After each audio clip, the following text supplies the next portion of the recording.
Hello everyone, welcome to What If Issei Had True Godzilla's Sacred Gear Part 3, Chapter 14, Aika's POV. My eyes shot open as I quickly sat up in a cold sweat. I panted heavily as I tried to calm myself down. Aika. What the hell, Issei, I had a straw. I quickly turned to my right and saw nothing. Where was Issei? Actually, more importantly, where was I? The last thing she remembered was falling asleep with her boyfriend. I brought myself to my feelings and began to check my surroundings. I saw that I was in Kuo, or rather what was left of it. The whole place looked completely destroyed, the buildings were crumbling, there was fire everywhere, and there was some sort of red dust. I wanted to touch the red dust, but I decided against it cause who knows what could happen if I touch it, it could be poisonous. But what happened to Kuo? Why is everything all destroyed? Aika. What happened? What did th? I didn't get to finish my sentence as I felt the ground beneath my shake and rumble. I quickly looked up and saw two massive beings clashing together. Both figures looked bipedal, but one of them had a very long tail. Aika watched in horror and awe as the two beings clashed with each other. This went on for a few minutes before one of them spoke to the other. Why? Why are you doing this? Redacted. The other figure didn't speak. Why would you spare those who have redacted? The other figure once again didn't speak. Step aside. Once again, nothing. I then heard the other figure let out a loud and vicious growl at the other figure. Unusual. The figure let out a loud roar as my vision went black. Third person POV. Aika. Aika's eyes shot open as she shot up in a cold sweat. This woke up Issei, who got up and quickly looked at Aika. Issei. My love, what's wrong? The black-haired boy noticed the fear in the brown-haired girl's eyes. She looked like she had seen some sort of massacre. Aika looked at Issei. Aika. I'm alright. Issei. No, you're not. The black-haired boy grabbed and held Aika's hand. Issei. Tell me, what's wrong? The brown-haired girl didn't say anything at first, she just looked down as she held Issei's hand tightly. Issei could tell that whatever she dreamt about is now haunting her. Wait, was it about him? Did she have a vision or something? No, that can't be it. Aika. I just had a nightmare, that's all. Issei stared at the brown-haired girl. He'll let this slide. But he's gonna need to do something to make her feel better later. The black-haired boy then got an idea. He pulled Aika closer and she was pressed up against his chest. Aika. Issei, what are you doing? Issei smiled at the brown-haired girl who had gained a deep blush. Issei. Just something that will help you sleep. Aika blushed more as she snuggled into Issei's chest. She had to admit that it felt nice. The black-haired boy's chest felt nice and warm, she felt safe with him. The brown-haired girl slowly closed her eyes. Aika. Thank you.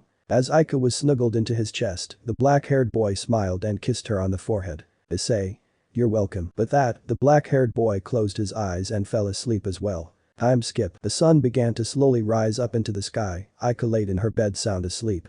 Issei on the other hand was no longer in her bed, the black-haired boy was watching the rising sun. His yellow eyes gaze didn't leave the sun, as the black-haired boy's pupils suddenly changed and became slit. Issei's gaze soon turned to Aika who was sleeping soundly. The sun rose higher and higher into the sky as light started to enter the bedroom. Some light landed on Aika's face as the brown-haired girl let out a small groan.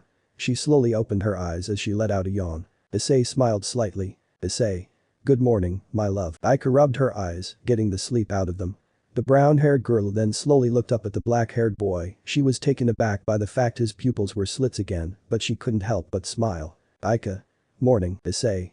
So, how did it feel snuggling into my chest? The brown-haired girl blushes slightly from Issei's words. Aika. It felt nice, you're really warm. The black-haired boy simply chuckled at his girlfriend's comment. Issei. Well, how about you go and take a shower, don't worry, I won't peep on you. Aika. Oh, okay. Aika was still not used to the whole Issei not being a pervert anymore. Seems like becoming a singular point has really changed him a lot. So the brown-haired girl got up and went to the bathroom to take a shower. When she arrived, she took a hot shower, but while she was still thinking about the nightmare she had. She just couldn't get it out of her mind, it felt so real. Issei waited for Aika to be finished in the shower. The black-haired boy was deep in thought cause he was curious about Aika's nightmare. He knew it was not his place to know unless she wants to tell him, but a part of him was telling him to be careful cause she might figure out about the ritual. He didn't want Aika to know about the ritual, he didn't want the brown-haired girl to get involved or try and stop him. Issei. It's best to keep her in the dark, can't have her knowing. As Issei waited, the door opened and the brown-haired girl walked out wearing her school uniform. The black-haired boy smiled at Aika. Issei. So, do you feel better? Aika. Yeah, I feel much better. Issei. Good. Issei then got an idea. Issei. Hey, how about I take you on a date later? Hearing this caused Aika to blush. They became boyfriend and girlfriend like yesterday, so to go on a date all of a sudden is so much. Aika. Hey, are you sure? The black-haired boy nodded his head. Issei. Yes, I'm sure. You are my love and I will do whatever it takes to make you happy. The brown-haired girl blushed more as she smiled at Issei. Aika. Okay, we'll go on a date after school. Issei smiled. With that, Issei took a shower and got himself dressed. The black-haired boy always kept a pair of clothes on him just in case. After that, they had breakfast with Mamako, who was very decided to hear that the two were gonna go on a date later. After they finished their breakfast they left Aika's place and started to make their way towards Kuo Academy. As they were walking, Aika was holding on to the black-haired boy's arm. Both Issei and Aika smiled at each other as they continued their way towards Kuo Academy. But as they were waking, they heard something. Hearing this caused the two to turn and saw some girl who had fallen to the ground. Aika.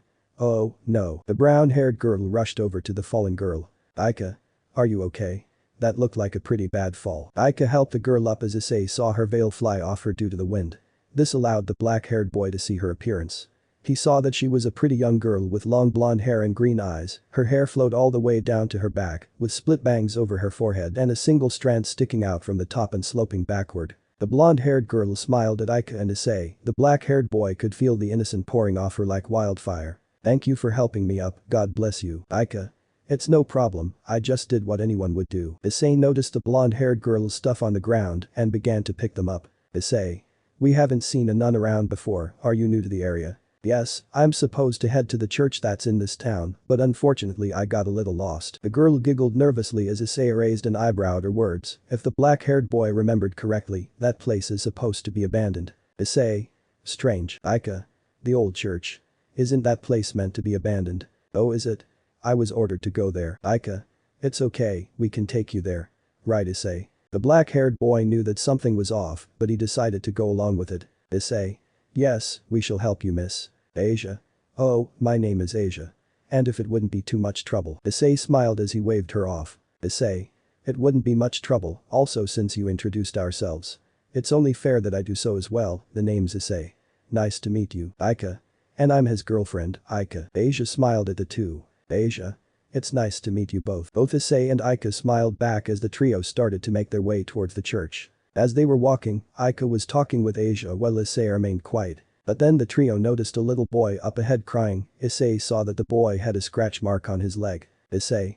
Ouch, that's gonna hurt. The black-haired boy saw that the little boy was probably 5 to 6 years old, so he probably wasn't used to pain. Asia ran over to the boy and said something to him. Issei and Aika didn't hear what she said. But what they saw next made their eyes widen. They saw a green glow appear from Asia's hands. Aika looked at Issei. Aika. Issei, is she a devil? The black-haired boy shook his head, he can tell that Asia was human. Issei then remembered Ria's telling him about the sacred gears and pieced it together. Issei. No, she must have a sacred gear. Aika. Sacred gear? Issei. Artifacts created by God, it appears that Asia's is used to heal people. They watched as the little boy's injury vanish, this made the little boy smile as he thanked Asia. Both Issei and Aika walked over as the little boy stood up and ran off while waving. Aika. That was amazing, Asia. Asia. Thank you, I just really like helping people and doing the right thing. Issei. Can I ask you something? Asia. Of course. Issei. How are you able to heal people like that? Asia looked down as she smiled. Asia. It's a gift from God, you see I'm an orphan. I was raised in a church when I was very young and so I pray to God every day and one day, I found an injured bird. I rushed over to help it and a green glow appeared. God saw how kind and gentle I was and he gave me this gift. Issei. I see. So shall we continue to the church? Aika. Oh, I nearly forgot that. Let's go. The trio continued their way towards the church, they walked the rest of the way in silence. After a while, they soon arrived at the church. The place looked abandoned, the walls were discolored with holes in them, the windows were shattered, and it gave off an eerie feeling to Aika. Asia looked at Aika and Issei, she then bowed to the two. Asia. Thank you both so much, if it wasn't for you both I would have been wandering around lost. Both Aika and Issei smiled back. Aika. It's no problem, Asia. Asia. Would you like to come in for some tea? The brown-haired girl looked at Issei, wondering if they should go in. Aika. Should we? Issei. I don't see WH. The black-haired boy then sensed something as she grabbed onto Aika and Asia and jumped back. This was cause some sort of bullet nearly hit them. Damn, I missed. Issei's pupils became slit as he looked at where the shot came from. The one who fired the shot was a young man with short white hair and red eyes. He was dressed in clerical clothing and often had a disturbing smile on his face. But don't worry, I won't miss a second time. Issei growled at the man. Issei. Who the buck are you? The man grinned evilly. Freed. The name's Freed, you're not so friendly neighborhood psychopath. Aika looked at the man. Aika. Why did you attack us? What did we do to you? Freed chuckled. Freed. Well, I was bored, and plus if you two are devils, then I gotta kill you. Asia's eyes widened when Freed said that word. Asia. Devils. Freed saw the rage and fury in Issei's eyes. Despite being a psychopath, he had to admit that it was kinda scary. He swears he could see a raging fire within the eyes of the black-haired boy. Freed. Who the buck is this dude? Issei. You nearly hit my lover. Freed decided to play it cool and scoffed. Freed. That brown-haired bitch is your lover. Wow, you must have poor taste. She looks like a slut. Aika looked down as she felt hurt by those words. Issei saw the brown-haired girl's upset expression, and boy he was pissed. He looked at Freed and let out a loud roar. This caught Freed off guard as he began to sweat. Issei glared at the man. Issei. Now you bucked up. Chapter 15. Third person Pav. Issei. Now you bucked up. Issei charged toward Freed with insane speed, tackling him and slamming him into a tree. Freed. Arg. Aika. Issei. The black-haired boy punched Freed in the face, knocking a tooth out of him. But that was not all, it also sent the priest through the tree, causing it to fall to the ground. Freed slowly pulled himself up to his feet and gritted his teeth. He then glared at Issei, who also glared. Freed. You son of a bitch. The priest attempted to attack Issei, but the black-haired boy easily dodged the attack. Issei found this amusing as he kept dodging the attacks from Freed. The priest even tried to use his light sword, and that failed. The black-haired boy raised an eyebrow. Issei. Seriously? Is that all you got? Freed rolled his eyes. Freed. Oh yeah, you think you can do any better? A small smirk grew onto Issei's face, revealing his sharp teeth. Issei. Oh, but I can. How about I give you a demonstration? With that, the black-haired boy began to unleash a barrage of punches upon Freed. The priest attempted to block them as best he could, but it only ended up harming his own arms. Freed. What the hell is this brat? Meanwhile, Aika and Asia were watching as Issei was decimating Freed. Asia was shocked and scared at the sight of such brutality. Aika on the other hand was just shocked. She had never seen Issei angry before. Was it cause Freed nearly shot her? Was it cause of what he said? Freed did call her a slut maybe, that's why Issei is so angry. Aika placed a hand where her heart is and watched the events play out. Aika. Issei. Issei continued his onslaught upon Freed, throwing punch after punch. Issei. Muta. The black-haired boy punched the priest in the gut so hard he was sent flying into another tree, breaking it and causing Freed to cough up blood. Freed was on his hands and knees as he tried to get up, but his body was in so much pain.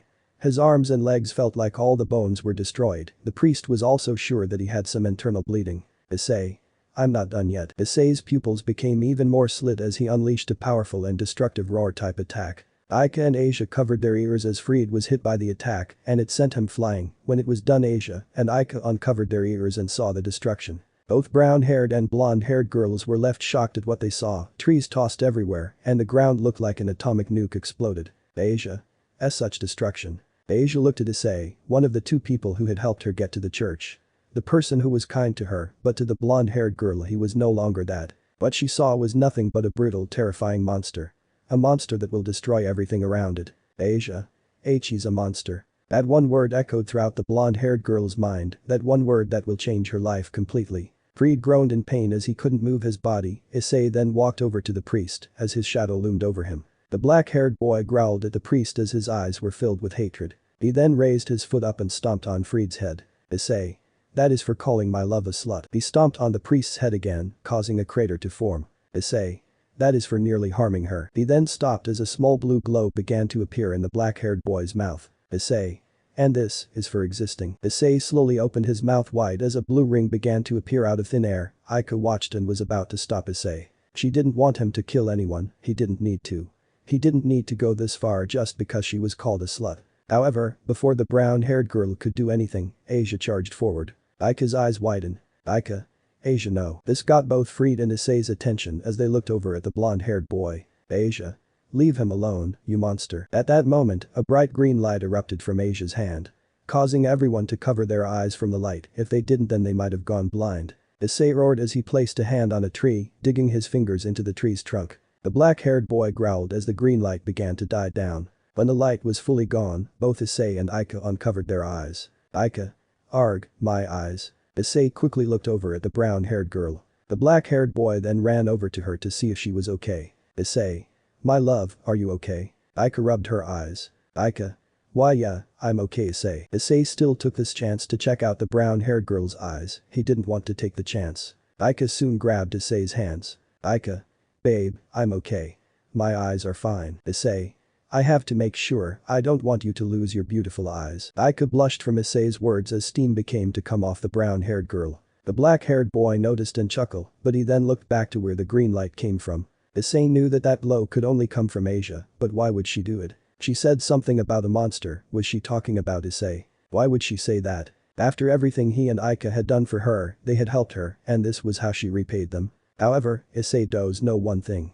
Since Asia got away with Freed, she is most likely heal him. That means that Asia is now Issei's enemy, and the black-haired boy will have to kill her. If Issei was human, he would hate this. But he's not human. So he doesn't care, nothing will stop him from protecting his love and completing the ritual. Aika. Issei. Issei looked at Aika. Issei. Yes, my love. Aika. Where did Asia go? The black-haired boy went silent, that is something that he would like to know as well. There's no way she could have teleported away, someone must have come and helped them. Issei. I'm not sure, but I'm sure she is alright. Aika. Oh, okay. Issei. Come, let's get to school. Aika nodded as she and Issei began to walk off, as they both were thinking about Asia. Aika. The Occult Research Club. Issei. Yep, both Issei and Aika were standing in front of the Occult Research Club. The reason for this is cause Issei had a feeling that Riaz would want to know what he has been doing for the last couple of days. The black-haired boy had told Aika that there were devils at the school, but he decided not to tell her who they were cause he didn't want her to pass out from shock. However, since they both are now standing in front of the Occult Research Club, Issei is pretty sure that Aika now knows. The brown-haired girl looked at Issei. Aika. You're saying that the devils are here. Issei nodded his head. Issei. Yep, Aika. But the only ones here are Riaz and her members, so you're saying Issei. That they are the devils, my love. I just fought a strange priest, and he had a friend who could heal an injury. Are you really surprised by this? Aika pouted and crossed her arms, Issei just chuckled and kissed her cheek. This made the brown-haired girl blush slightly. The duo then made their way inside the Occult Research Club. Aika was holding Issei's hand as they walked. Before long they arrived at the club room and entered. When they did they were greeted by Riaz and her peerage. Riaz smiled at the sight of Issei. Riaz. Ah, Issei. There you are, I have been wondering where you are. The crimson-haired girl noticed Aika. Riaz. Why is Aika here? Issei. Oh, you know. Just took her to see Kuo Academy's devils. Riaz and her peerage eyes widened, they were shocked that a human now knows they exist. Riaz. How does she know? Issei. Simple, I told her. This shocked them even more, but it also angered Riaz. She couldn't have Issei telling humans about the supernatural. Riaz. Kiba. Kiba stood up from his seat, Issei growled at the blonde-haired boy. Issei. Don't even think about it, pretty boy. Kiba flinched as Riaz stood up from her desk. Riaz. Issei, we can't have a human know about our existence, you're an exception cause you're not human. The crimson-haired girl looked at Aika. Riaz. We have to either erase her memories or kill her. Aika's eyes widened as she quickly hid behind Issei who glared at the crimson-haired girl. Riaz stared into the black-haired boy's eyes as his pupils became slit and she saw the rage and fury in them. To make things worse for the crimson-haired girl, all that rage and fury was now towards her. Riaz began to sweat as she took a step back, she didn't want to make Issei any more angry as he already is. But the crimson-haired girl soon realized something. She had just realized that Issei was protecting Aika, which he never did back then. Riaz. Why are you defending her? You never did such a thing. Issei snorted as he took Aika and held her close to his chest. Issei. What kind of boyfriend would I be if I didn't defend my girlfriend? Silence. Silence filled the room as no one said a single word, both Issei and Aika blinked as they waited for someone to say something. Aika. I think you broke them. Issei. Not sure why, announcing that two people are together isn't really that shocking. Aika looked at the black-haired boy. Aika. Yeah, but it's you. Riaz peerage. What? Aika was cut off by Riaz and her peerage who finally snapped out of whatever daze they were in. Issei. Do you have to be so loud? Riaz. Well sorry, we didn't expect you two to be together. Issei deadpanned. Issei. Why is that so shocking? Akeno.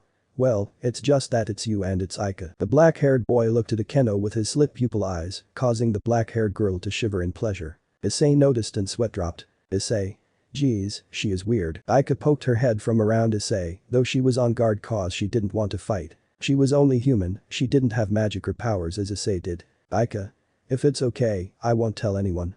I promise. Riaz began to think for a moment, she didn't want to agree with this. But she basically had no choice cause if she tried anything, then she will have to deal with a very pissed Issei. Since she had no clue what Issei really was, all she can do is befriend the black-haired boy and make him an ally. She knew that there was no way he would become a devil, even if she offered her own body to him. All the crimson-haired girl could do was to keep him calm as best she could and try to be friendly. After some thinking, Riaz let out a small sigh. Riaz. Very well, she can stay. Aika smiled at Riaz and bowed. Aika. Thank you, Riaz-senpai. Issei growled slightly when Aika called Riaz-senpai, he didn't like that. The brown-haired girl noticed and kissed his cheek, shocking the others. Aika. You're always my big teddy bear. Issei snorts and nuzzles Aika's face, making the brown-haired girl giggle. Somewhere in an unknown location, very far from any civilizations, deep within a dark jungle stood an ancient and mystical temple. The temple was old and run down, obviously having been around for many years. There were cracks and pieces of the temple were broken off. There was also a massive tree growing through the temple, plus some other plants as well. Maybe it was made by the very first humans who were created long ago. No one is really sure who made the temple, it is just there. It was peaceful, the sun was out, birds were singing, and flowers were blooming. But that all changed when a sudden bright green light appeared. From that green light came two people. The first was Fried, who landed on the ground and groaned from the pain. His entire body felt like it was broken from his fight with Issei. Actually, no. It was actually a fight, it was more of Fried being used as a punching bag. The second person was Asia, who fell to his knees and panted heavily, sweating a lot. Asia. What happened? The blonde-haired girl looked at her shaking hands as she had no idea what came over her. Suddenly, she looked over at Fried, who groaned in pain. The blonde-haired girl rushed over to the priest. Asia. Are you okay? Fried coughed. Fried. Well, if you don't count the fact my entire body feels like it's destroyed. Then yeah, I'm doing perfectly fine. Asia quickly started to use whatever strength she had left to heal Fried. She didn't know why she felt too tired and weak. But her mind was focused on something, or rather someone else. She was thinking of Issei. She thought he was a kind boy, but turned out he was nothing more than a monster. Something that would kill someone, no matter who they were. Asia hated killing, no one should deserve to die. Sure, there are some bad people in the world, but deep down they all have good inside of them. They are just scared to bring out that good, they are afraid of what others will think of them. But the blonde-haired girl knew that Issei had no good in him, not anymore. He was so kind, so gentle. But all that went away like a raging river and was replaced with nothing but monstrous instincts. He had no pity for Fried, he enjoyed seeing the priest suffer. Fried has done bad things only because he wants to protect people. He acts like a psychopath to scare people, he is actually gentle. Asia knew one thing now, Issei had to pay. He had to disappear for good. Asia. Someone has to stop him, or else he will hurt others, all the innocents, all those who deserve to live. I won't let him take their lives. While Asia was deep in her thoughts, she was soon brought out of her thoughts as she and Fried heard someone's voice. I agree with you, Asia. That monster must be stopped. Chapter 16. Asia was taken aback by the sudden voice, she soon turned to where it came from and saw someone. It was Tiamat. The blonde-haired girl was worried that the primordial mother would try and attack them, so in an act of bravery, Asia stood up and protected Fried. Asia. Please, don't hurt us. Tiamat simply smiled at Asia. Tiamat. I will not hurt you, my children. Asia. Why you won't? The primordial mother nodded her head as she looked at Fried, who was still on the ground. Tiamat. How is he doing? Asia looked at the white-haired priest, she was able to heal him a little bit. But she knew that it wouldn't be enough, if only she was stronger. If only she wasn't so weak, then Fried's life wouldn't be at risk. Asia. He's okay, but I'm not sure for how long. Tiamat raised an eyebrow. Tiamat. Were you not able to fully heal him? Asia shook her head. Asia. I somehow used a lot of power bringing us here, I didn't even know how I did it. The blonde-haired girl was so confused, all she could ever do was heal people. Ever since she got her power, she was only able to heal and that's it. But apparently, she has the ability to teleport herself and someone else to a random location, but it takes a lot out of her. Asia wondered if Tiamat knows what was going on. Asia, miss. Tiamat. Tiamat, my name is Tiamat. The primordial mother. Asia. Well, Miss Tiamat. I was wondering, do you know how I was able to teleport here? Tiamat simply smiled at the blonde-haired girl. Tiamat. Because this is where you shall reawaken as your true self. This confused Asia, what did she mean by reawaken? Asia. What do you mean? Tiamat only smiled. Tiamat. You see, my dear, you are the reincarnation of a powerful being. A being on par with me. Hearing this only confused Asia even more, she didn't understand at all. Asia was only human, that's all the blonde-haired girl was. Asia. But, I'm only human. The primordial mother simply shook her head. Tiamat. No, you are not. She then turned and pointed at something. Asia looked at where Tiamat was pointing and saw some sort of ancient painting on one of temple walls. Asia stared at the painting with an expression of awe and confusion, she had never seen anything so beautiful before. The painting was that of a beautiful moth-like creature with enormous wings. Asia. Whoa, what is that? Tiamat looked at the blonde-haired girl and smiled. Tiamat. This, my child, is Mesura Mothra. The divine moth. Asia. Mothra. At that moment, Asia's head started to hurt. She grabbed onto her head as it felt like her brain was being brutally attacked by a sledgehammer. Tiamat saw this and knew what it meant. Tiamat. No, don't fight it, Asia. Asia listened to her words. The blonde-haired girl let it happen as she got a vision. The vision was about the same moth creature as in the vision. Asia gasped as she quickly looked at Tiamat. Asia. It's true, I am Mothra. The primordial mother nodded her head. Tiamat. Yes, you are. You are the only hope this world has now. Asia. Hope. Tiamat nodded her head. Tiamat. Yes, you are the only one who can defeat that monster, Issei. The blonde-haired girl's eyes widened at the primordial mother's words. She couldn't believe it.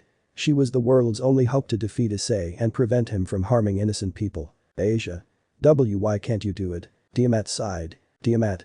I tried, I thought I beat him. But he somehow got stronger. Asia gulped. Asia. How strong is he? Tiamat. If he is not stopped, the entire world will be destroyed by the end of the next week. The blonde-haired girl's eyes widened by this. The whole world could be destroyed. The thought of so many innocent people being slaughtered, men, women, and children. Asia wanted to puke just by mere thoughts. Asia. There has to be a way to stop him. Tiamat. There is. The primordial mother pointed at the blonde-haired girl. Tiamat. You are. Asia didn't say anything at first, she just stared at the rocky ground. However, it didn't take her long before she spoke again. Asia. How? Tiamat.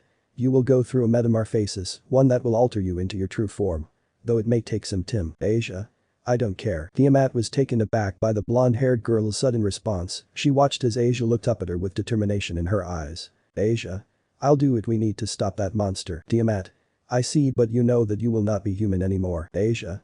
I don't care about my humanity, all that matters are the innocent lives. Sure, there are bad people in the world, but there are also good before who don't deserve to die. No one does. Asia clenched her hand into a fist. Asia. Let's begin the metamorphosis. Tiamat was surprised by Asia's words, but the primordial mother couldn't help but smile at the blonde-haired girl as she nodded her head. Tiamat. Yes, let us begin. Both Issei and Aika were making their way to Issei's house. The duo was holding each other's hands as they walked. They had just left the occult research club after Aika got told some things about the supernatural. While she was learning, Issei was making sure that Riaz didn't do anything to his girlfriend. The black-haired boy didn't care who Riaz was, she could be the sister to a devil king or a demigod for all he cared. But no one will ever harm Issei's mate. After all, since Issei was holding the ritual off for a while, he wanted to do many things with Aika. Like go one date, travel the world, maybe have a little family. Aika looked at Issei and smiled at the black-haired boy. Aika. That was fun, Issei. I guess so. Aika tilted her head a little. The brown-haired girl can tell that something is wrong with the black-haired boy. Aika. What's wrong? Issei. Nothing. Aika pouted at Issei. Aika. Tell me, Issei. Nothing's wrong, my love. The brown-haired girl began to cutely poke Issei's cheek. Aika. I can tell something is wrong, tell me. Now. The black-haired boy didn't want to say anything, but he knew that she would not give up. Issei sighed. Issei. Fine, I am just worried that Riaz would try something on you. Aika was taken aback by this. Aika. What do you mean? Issei. Well, she altered my parents' memories and made them think that she was staying over at my place. The brown-haired girl was surprised by this, the ability to alter memories. It must be a very powerful ability. Aika soon realized that meant Riaz slept with Issei and got jealous. Aika. She did. What? Issei noticed that Aika didn't like that he said that Riaz slept in his bed, so the black-haired boy decided to calm his girlfriend down by giving her a kiss on the forehead. Issei. She didn't do anything to me, my love. You're the one for me. Aika soon began to blush as she basically forgot why she was jealous in the first place. Aika. Really? Issei chuckled. Issei. Of course, now. How about I take you to grab an ice cream before we head to my place for dinner? The brown-haired girl was taken aback by Issei basically asking her to have dinner at his place. But Aika couldn't help but feel joyful about it. Aika. Okay. Issei chuckled. Issei. Well, let's go then. With that, both Issei and Aika walked off to grab some ice cream. The brown-haired girl held the black-haired boy's hand tightly as they walked. But Issei didn't mind it, he just smiled at his love. Aika licked her lips as she stared at some ice cream in front of her. Issei just chuckled as he watched. Issei. You like ice cream? Aika nodded her head very fast, she loved ice cream.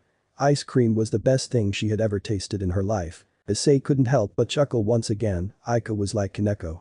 Issei remembered that the white-haired girl never stopped eating sweets, she ate them all the time. Issei. Well, you enjoy the ice cream. My love. Aika. Thank you, thank you. The brown-haired girl began to eat the ice cream. Issei watched with a smile on his face. The black-haired boy wasn't hungry for ice cream. Plus he got it for Aika in the first place. But like ate her ice cream, Issei was deep in thought about a few things. However, the black-haired boy really didn't have time to think about the cause Aika finished her ice cream. Issei blinked as he saw the empty cup with some traces of chocolate syrup. Issei. Wow, you're one fast girl. Aika giggled. Aika. I know. Issei chuckled. The black-haired boy soon realized the time. It was getting pretty late, so he and Aika needed to start heading off. Issei. It's getting late, we should head off to my place. Aika smiled. Aika. Okay. With that, the brown-haired girl and the black-haired boy got up from their table. Issei paid for the ice cream, they made their way out and started to head towards Issei's house. Aika was very excited to visit Issei's place, it would be the first time the brown-haired girl would ever see it. She had always wanted to meet Issei's parents, she heard they were very nice. It didn't take long before they arrived at the brown-haired boy's house. Issei. Well, we're here. Aika stared at the black-haired boy's house and was in awe, it may have looked simple, but it was still awesome. Aika. Wow, your place looks cool. Issei simply chuckled. Issei. Thanks. Both Issei and Aika walked to the front door, the black-haired boy opened the door and walked inside with Aika following him. Issei. I'm home. At that moment, Issei heard the sound of his mother's voice. We're in the dining room. Issei and Aika made their way towards the dining room, this let the brown-haired girl finally meet Issei's parents, Miki and Hyoudou. Issei. Hey mom, hey dad. Miki looked at Issei and smiled at the black-haired boy. Miki. Hey, sweetie.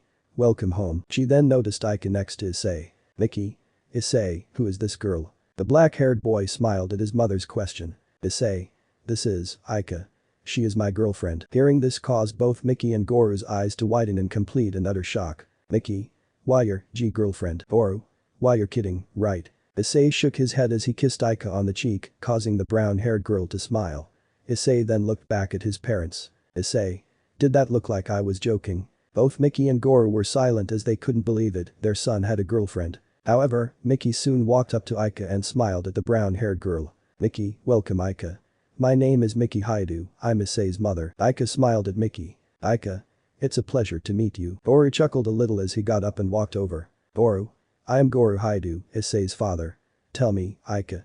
Did how did you and Issei meet? Aika blushed. Aika. Were classmates, I gave him a letter and he figured out that it was from me. Goru chuckled as he looked at his son. Goru. I must say son, you picked a good one. The black-haired boy simply waved his father off while rolling his eyes. Miki then grabbed Aika's hand. Aika. Oh, please tell me you're staying for dinner. I'll make something special. The brown-haired girl smiled. Aika. Actually, I'm staying the night with Issei. Hearing this made Goru laugh a little. Goru. That's my son. Issei sighed and shook his head, why must his father be this way?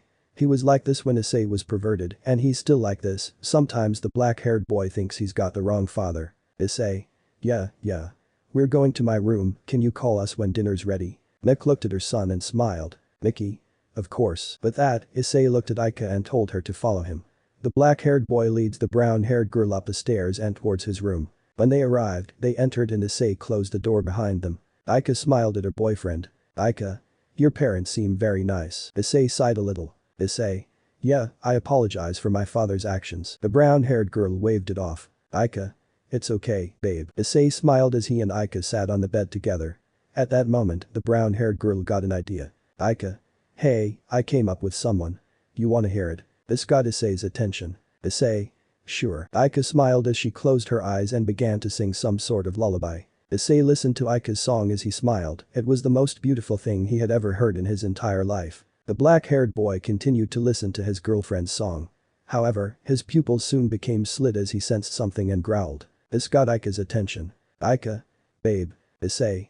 Something's coming, get behind me. Aika didn't waste a second and got behind Issei, she wondered what the black-haired boy sensed. Suddenly, a very familiar red magic circle appeared on the floor. From the magic circle emerged Ria's grimoire. Issei. Rias, why are you here? Ria stared at the black-haired boy, Aika came out from behind Issei. Aika. Is something wrong? Rias climbed onto Issei's bed, she then pinned the black-haired boy down. This shocked both Issei and Aika. Rias. Issei, please. You have to take me. Issei raised an eyebrow. Issei. Excuse me. Rias. I need you to take my virginity and I need you to do it now. Issei and Aika's eyes widen. Both. What? Chapter 17. Issei. What the hell are you talking about? Rias. I need you to take my virginity. The crimson-haired girl started to take her clothes off. Aika glared at Rias. Aika. Oh, hell no. There's no way my man is taking your virginity. Rias. He has to if he doesn't that they are gonna marry me off. That got both Issei and Aika's attention. Issei. What the hell are you talking about? Who will marry you off? Suddenly, another magic circle appeared. However, this one was purple instead of red. Issei sighed. Issei. What now? From the magic circle emerged a beautiful young woman appearing to be in her early 20s, with back-length silver hair that features a long braid on each side with small blue bows at the ends, while the rest was let down which ends in twin braids and red eyes. She wore a blue and white French-made outfit with long sleeves and a white-made headband over her head with red lipstick. Issei and Aika raised eyebrows at the sudden arrival of the maid. The maid looked at Rias and let out a sigh. Maid. Really, Rias? You're here with this low-born? You realize Sirzichas is going to be terribly disappointed in you? The black-haired boy's eye twitched, he didn't like what she just called him. The maid then noticed Aika. Maid. A low-born and a human, Rias, you know that the supernatural must be kept a secret. Issei let out a small growl as Rias got off the black-haired boy and stood up. Rias. My virtue is mine to do with as I please. How is it wrong for me to give it to whoever I want? And another, I will not allow anyone to call my friend a low-born, whether you're my brother's queen or not. The maid sighed. Maid. Even so, we have to erase their memories now. Aika's eyes widened. Issei had enough of this as he stood up and glared at the maid, his hatred in his eyes. Issei. You even think about touching my mate, I will tear your spine out and give your worthless body to some perverts to buck. The maid was taken aback by Issei's hostility, she was that his pupils were slit like a reptile. She was gonna release some of her power to scare Issei, but her eyes soon widened in shock and fear. To Aika and Rias, Issei was just a teenage boy. But to the maid, she saw something else, something much more terrifying glaring at her with its soul-piercing eyes. Maid. What is this human? No, there is no way he is human. He is a monster. The maid gulped a little as she tried her best to calm herself down, when she did she bowed. Graphia. I apologize for my words, I am Graphia. Wife to the great devil king and queen to his peerage. Issei snorted. Issei. Yeah, you better be sorry. Aika grabbed onto the black-haired boy's hand. Aika. Issei, calm down. It's okay. Issei looked at the brown-haired girl and nuzzled her face. Both Graphia and Rias were shocked that his personality just did a whole 180. He was just angry a second ago, now he's acting like a giant teddy bear. Rias' sweat dropped a little before she looked at Graphia. Rias. I will listen to what you have to say at my headquarters. Won't you mind if Akeno joins us? Graphia nodded her head. Graphia. Of course not. Rias nodded as she looked at Issei and Aika, she then bowed to the two. Rias. Issei, Aika. I would like to apologize for what I did. Aika smiled at the crimson-haired girl. Aika. It's okay, Rias. Rias smiled, but she soon paled as she saw Aika give her a glare. But she and Graphia felt fear, while Issei just smiled at what his girlfriend was doing. Why isn't he afraid? Why would he be? It's Ria's own fault for trying to have sex with Issei in front of the black-haired boy's girlfriend. Aika. But, never do it again.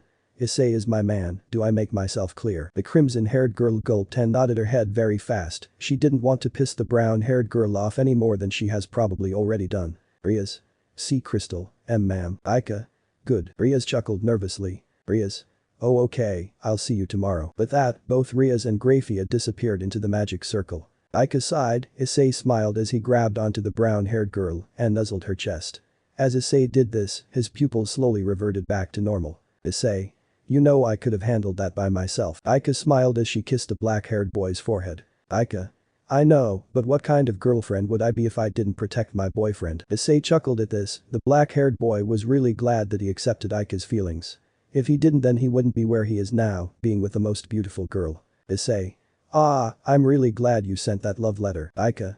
Why's that? Issei smiled. Issei. Cause now I'm with the most beautiful girl in the entire world. The brown-haired girl blushed at Issei's words, her the most beautiful. She is nowhere near as beautiful as Rias or the other girls at Kuo. Aika. But, I'm not as beautiful or popular as Rias, Akeno. Issei. That doesn't matter. Issei cupped Aika's chin. Issei. I love you the way you are, that is all that matters. My love. Aika was left speechless by the black-haired boy's words.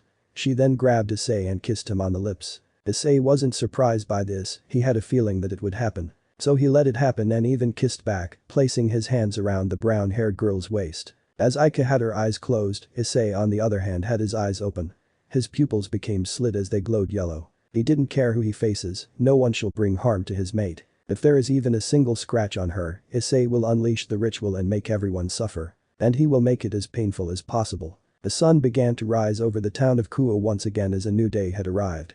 This means that there were gonna be new possibilities. As the students of Kuo Academy were doing their regular things, Aika and Issei were doing something else. They made their way towards the occult research club. They wanted answers to why Riaz was acting the way she did last night. Aika looked at Issei. Aika. Hey, babe. The black-haired boy looked at the brown-haired girl. Issei. Yes, babe. Aika. When we get there, can you not try and murder everyone there? Issei went silent as he began to think about it for a moment. He had the strongest urge to kill someone. But he doesn't want to traumatize his girlfriend, so he has no choice. Unless he kills someone in private. The black-haired boy let out a small sigh. Issei. Okay, babe. Only for you. Aika smiled and kissed Issei's cheek. This caused Issei to smile back at the brown-haired girl. Before long, the duo arrived at the occult research club. Issei grabbed onto the doorknob and opened the door. Both he and Aika entered the clubroom. When they did, they were greeted by Riaz, Akeno, Kiba, Kaneko, Grafia, and someone else. Something that Issei had no clue about. The person was a tall and handsome young man in his early 20s with short blonde hair and dark blue eyes. His outfit consisted of a burgundy blazer with gold embroidery on the right with matching pants and black dress shoes. Underneath his open blazer was a white dress shirt that was not fully buttoned, giving a slight view of his chest. Issei narrowed his eyes as he got a strange scent from the man. It smelled similar to Riaz and Grafia, but also different at the same time. But whatever the case, Issei didn't like the man at all. The black-haired boy made Aika get behind him just in case. Riaz looked over at Issei and Aika. Riaz. Oh, Issei, Aika. You're here. Issei snorted. Issei.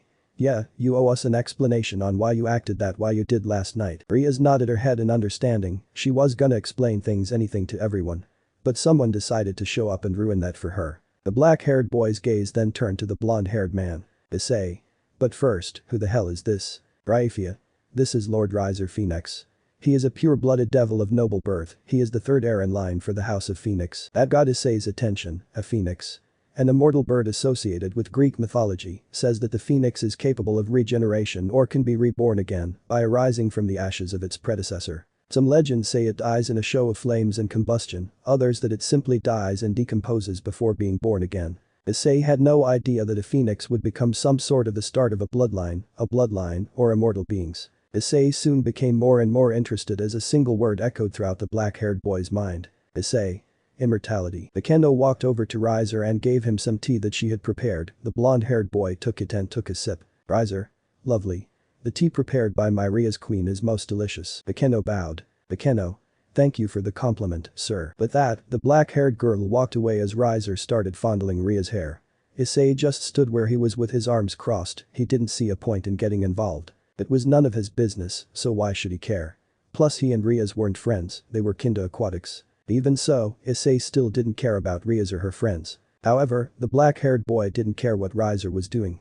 Aika on the other hand was a different story. She didn't like the way Riser was touching Riaz. Aika.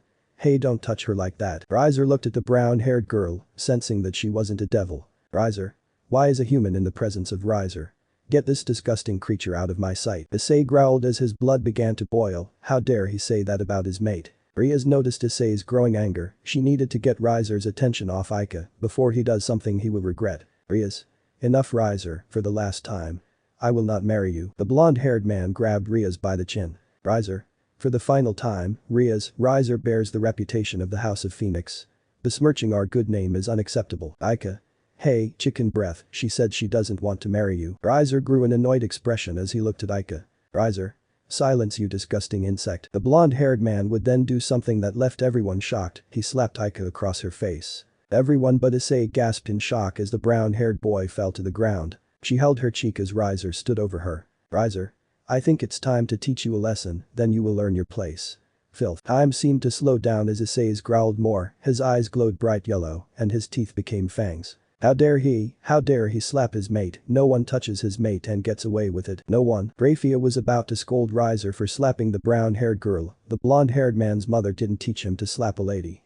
However, before she could, what came next shocked everyone even more. The loud chomp noise was heard as everyone saw Issei biting Riser's arm, the black-haired boy's fangs digging into the blonde-haired man's flesh. Riser began to scream in pain as he tried to get Issei off him. Riser. Let Riser go. This only made Issei bite down more. The blonde-haired man screamed in agony as Issei then threw him to the other side of the clubroom, tearing Riser's arm completely off. Blood splattered all over the ground, with some landing on the wall and on Issei's face. Everyone including Aika was shocked by the black-haired boy's actions. They saw the hatred in his eyes, and they could tell that he wasn't angry. He was pissed. Graphia stared at Issei as she remembered the things she saw. Graphia. I was right, this boy is a monster. I must inform Surziches about this. As Riser slowly got up and regenerated his arm, he may have gotten his limb back, but it still hurts. The blonde-haired man glared at Issei, who did something sickening. The black-haired boy began to swallow Riser's entire arm. Everyone had the strong urge to throw up. Could you blame them? Do they just watch someone swallow an entire arm? Riser. You, how dare you attack Riser? Issei glared at the blonde-haired man. Issei. Shut up. Those two words caused a shiver to go down Riser's spine, causing the blonde-haired man to take a step back in fear. Was he afraid? That couldn't be, right? Issei was only human, right? Riser. What the hell is this human? Why is he making Riser afraid? Issei growled at the blonde-haired man. Issei. How dare you slap my mate? The black-haired boy then looked at Graphia, who was gonna break up the fight, but one look from Issei made her freeze. Issei. Tell your so-called devil king. This wedding is over before it even begins. Graphia. What do you mean? Issei didn't say anything as he began to change. A large shadow loomed over Riser as he and the others saw the black-haired boy become 6 feet tall. His hair became pure white, his teeth sharpened more, his fingers and toes became claws which caused his shoes to be ripped, as well as his shirt ripped.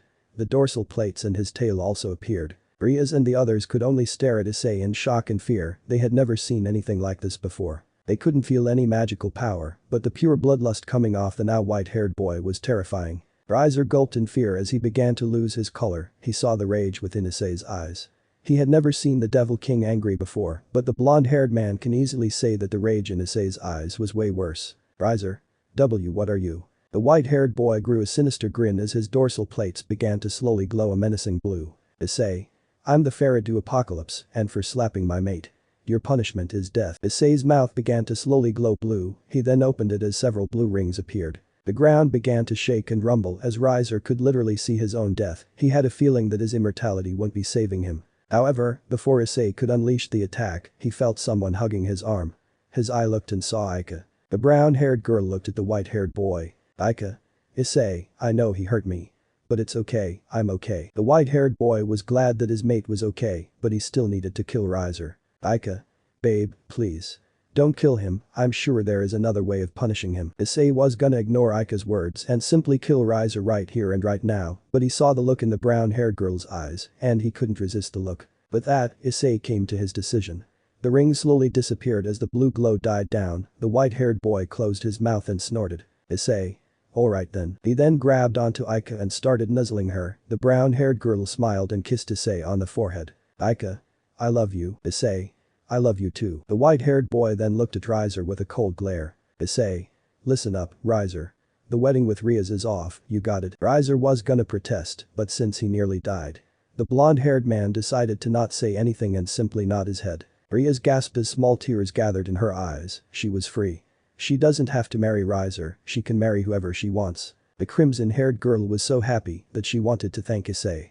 But Riaz decided that she will wait, she didn't want to piss him off. Graphia was also shocked. She expected things to go wrong and would have to suggest another way for Riaz to get out of the marriage. The silver-haired maid looked at Riaz. Graphia. Riaz, what is he? Riaz was silent at first as she watched as Riser left in a magic circle. The crimson-haired girl then watched as Issei held Aika close to his chest. Riaz looked at Graphia. Riaz. He is a singular point, Graphia. He is a singular point. Chapter 18. The sun began to rise over the town of Kuo. It was early, so the air was still cold and only a few people were up. Then again, there shouldn't really be anyone up since it was like 4 or maybe even 5 o'clock in the morning, so the chance of people still sleeping was pretty high. But it didn't take long before more light began to shine as the sky was turning blue, signaling the morning. Meanwhile at Aika's house, said brown-haired girl was lying naked in her bed with her boyfriend, Issei Hyoudou. The duo was snuggling together as they slept silently, but before long they were awoken by the sound of an alarm clock. However, the alarm clock was soon turned off by Issei, who groaned in annoyance. Issei. I hate those things. Aika couldn't help but let out her own groan, agreeing with the black-haired boy. They both slowly opened their eyes as Issei lay up and the black-haired boy cracked his neck. Issei. Ah, that felt good. Issei turned and looked at Aika, who soon laid up, not caring about the fact that she was naked. Why would she? After all, she and Issei had fun together. The black-haired boy smiled at the brown-haired girl. Issei. Good morning, my love. Aika smiled as she kissed Issei on the lips. Aika. Morning handsome, I had fun last night. Issei couldn't help but chuckle at this. Issei. Yeah, what is this? Our third. Fourth round. Aika smirked. Aika. Fifth, actually. Issei chuckled. He soon looked over at the alarm clock to check the time and saw that they had an hour or so before they had to go to school. Issei. I'm gonna take a shower. Aika smiled. Aika. Okay, babe. The brown-haired girl watched as the black-haired boy got out of bed and began to walk off to the bathroom to take a shower. The warm water washed over his naked body. Issei smiled as this reminds him of his time in the ocean. Sure, he had to go through hell, but then again it was all in his head. The pain and suffering he went through weren't real, it was just in his head. Also, Issei isn't sure if he killed any sea life on his way back to the mainland. Maybe a pot of whales. He wasn't sure. Issei. This is nice. The black-haired boy heard a small giggle followed by some hands wrapping around him. Issei smiled as he looked back and saw Aika. Issei. Hello, my love. The brown-haired girl looked up at Issei and smiled. Aika. Hey. Issei turned around and kissed Aika on the lips. They kissed passionately for a few minutes as the shower water ran down their naked bodies. They really loved each other deeply. As they kept kissing, Aika soon perked up as she felt something touching her butt. Aika. Oh. The brown-haired girl smirked. Aika. Looks like someone is excited. Issei chuckled. Lemon warning. Lemon skip. Issei. That was fun. Aika nodded in agreement as she panted heavily. She then looked at the black-haired boy. Aika. Let's clean up, breakfast will get cold. Issei. Alright then. With that, Issei and Aika began to wash themselves. However, unknown to them on the other side of the bathroom door, Mamako heard everything and had a smirk on her face. Issei and Aika made their way into the ground of Kuo Academy, walking by people who were minding their own businesses. The brown-haired girl was holding onto her boyfriend's arm as they walked. They soon were greeted by Kiba. Kiba. Oh, hello Issei. Aika. Aika. Hello, Kiba. Issei grunted as the blonde-haired boy chuckled slightly. Looks like the black-haired boy still didn't trust anyone except for Aika. Aika looked at Issei. Aika. Issei, don't be rude. Issei sighed slightly. Issei, hello Kiba. Kiba. It's good to see you both. Riaz hopes you both have had a good weekend. Aika smiled at the blonde-haired boy. Aika. We have indeed. How is she doing? Kiba. She is doing alright, but the orc is getting cleaned, so we won't be able to have our meeting there. Aika. Oh, that's not good. Do you have anywhere else you can have your meeting? Kiba shook his head. Issei just remained silent as he wanted to get this talk over with. He didn't trust anyone around Aika, maybe he was overprotective, but when it comes to devils who will do anything to gain power or population he wasn't taking the chance. Aika. I got an idea, why don't you have the meeting at Issei's house? The black-haired boy blinked as he looked at his girlfriend. Issei. Kiba. Have our meeting at Issei's place. Are you sure? Aika smiled. Aika. Of course, I'm sure he won't mind. The brown-haired girl then looked at her boyfriend. Aika. Do you? Issei stared at his girlfriend in silence. He was gonna say no. But he soon reconsidered his choice because this could help him in the long run. But for now, he will have to pretend that he has no choice. He let out a small sigh. Issei. Alright then, they can use my house. But if they touch anything, Kiba. Don't worry, Issei.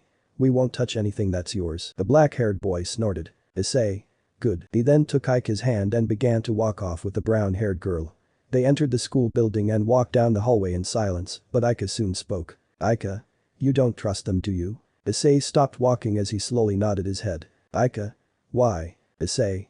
I don't want them to use you to get to me, they're devils, Aika. They will do anything for power. The brown-haired girl simply smiled and hugged her boyfriend. Aika. I know babe, but I am a big girl. I can take care of myself. Issei. I know, but I can't take the risk. The black-haired boy felt his girlfriend gently caress his face. He looked at her as she gave him a warm smile. Aika. Everything will be okay, I promise. Issei went silent, but it didn't take long before he sighed and smiled back at the brown-haired girl. Issei.